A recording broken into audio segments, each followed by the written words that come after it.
ಮೈಸೂರಲ್ಲಿ ಮತ್ತೊಂದು ಧರ್ಮ ಯುದ್ಧ ಶುರು. ಮೈಸೂರು ವಿಮಾನ ನಿಲ್ದಾಣಕ್ಕೆ ಟಿಪ್ಪು ಹೆಸರಿಡಬೇಕು ಅಂತ ಒತ್ತಾಯ ಕೇಳಿ ಬರ್ತಾ ಇದೆ. ಈ ಮೂಲಕ ಮೈಸೂರಲ್ಲಿ ಮತ್ತೊಂದು ಧರ್ಮ ಯುದ್ಧ ಶುರುವಾಯಿತು. ಮೈಸೂರು ವಿಮಾನ ನಿಲ್ದಾಣಕ್ಕೆ ಟಿಪ್ಪುವಿನ ಹೆಸರಿಡಬೇಕು ಅಂತ ಒತ್ತಾಯ ಮಾಡಿದ್ದಾರೆ. ಸದನದಲ್ಲಿ ಕಾಂಗ್ರೆಸ್ನ ಶಾಸಕ ಪ್ರಸಾದ್ ಅಬ್ಬಯ್ಯ ಆಗ್ರಹಿಸಿದ್ದಾರೆ.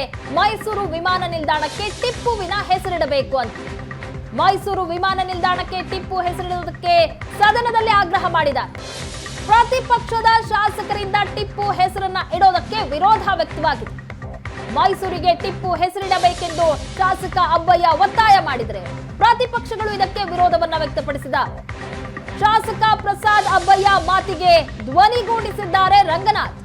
ಕುಣಿಗಲ್ ಶಾಸಕ ಪ್ರಸಾದ್ ಅಬ್ಬಯ್ಯರಿಂದಲೂ ಆಗ್ರಹ. ಏರ್ಪೋರ್ಟ್ಗೆ ಟಿಪ್ಪು ಹೆಸರಿಡಬೇಕು ಅಂತ ರಂಗನಾಥ್ ಸಹ ಒತ್ತಾಯ ಮಾಡಿದ್ದಾರೆ. ನಿನ್ನೆ ಮೈಸೂರು ಏರ್ಪೋರ್ಟ್ಗೆ ಟಿಪ್ಪು ಸುಲ್ತಾನರ ಒಂದು ಹೆಸರನ್ನು ಇಡಬೇಕು ಅಂತೇಳಿ ನಾನು ಪ್ರಸ್ತಾಪ ಮಾಡಿದೆ. ಬಹುಶಃ BJPಯವರು ಅದನ್ನು ಭಾಳ ಸ್ಟ್ರಾಂಗ್ ಆಗಿ ಅಪೋಸ್ ಮಾಡಿದರು.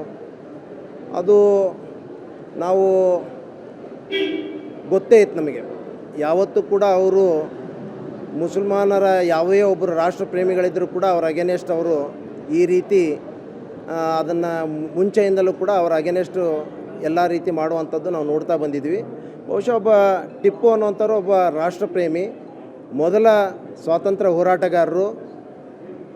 ಮೈಸೂರು ಆಂಗ್ಲೋ 3 ಯುದ್ಧಗಳನ್ನು ಮಾಡಿದಂಥದ್ದು, ತನ್ನ ಮಗನನ್ನೇ ಒತ್ತೆ ಇಟ್ಟಂತಹ ಇತಿಹಾಸ ಎಲ್ಲ ಇದೆ.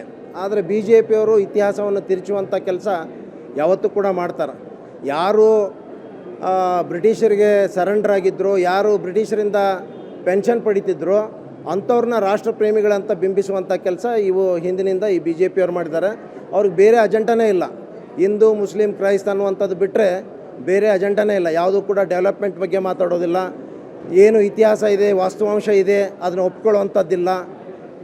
ಹೀಗಾಗಿ ಅವರು ಅದನ್ನು ಅಪೋಸ್ ಮಾಡುವಂಥದ್ದು ಅದು ಕಾಮನ್. ಆದರೆ ನಾವು ಖಂಡಿತವಾಗಿ ಕೂಡ ಒಬ್ಬ ರಾಷ್ಟ್ರಪ್ರೇಮಿ, ಎಲ್ಲೋ ಒಂದು ಸೋಷಿಯಲ್ ಜಸ್ಟಿಸ್ ಸಂಬಂಧ ಭಾಳ ದೊಡ್ಡದಾದಂಥ ಕಾಂಟ್ರಿಬ್ಯೂಷನ್ ಇದೆ.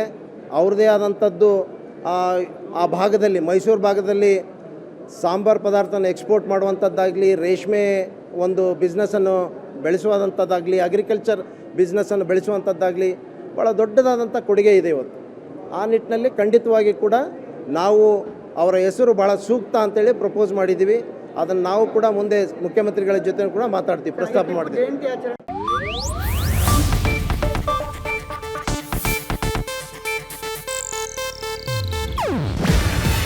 ಇದು ಏಷ್ಯಾನೆಟ್ ನ್ಯೂಸ್ ನೆಟ್ವರ್ಕ್ ಪ್ರಸ್ತುತಿ. ನೀವು ನೋಡ್ತಿದ್ದೀರಾ ಏಷ್ಯಾನೆಟ್ ಸುವರ್ಣ ನ್ಯೂಸ್.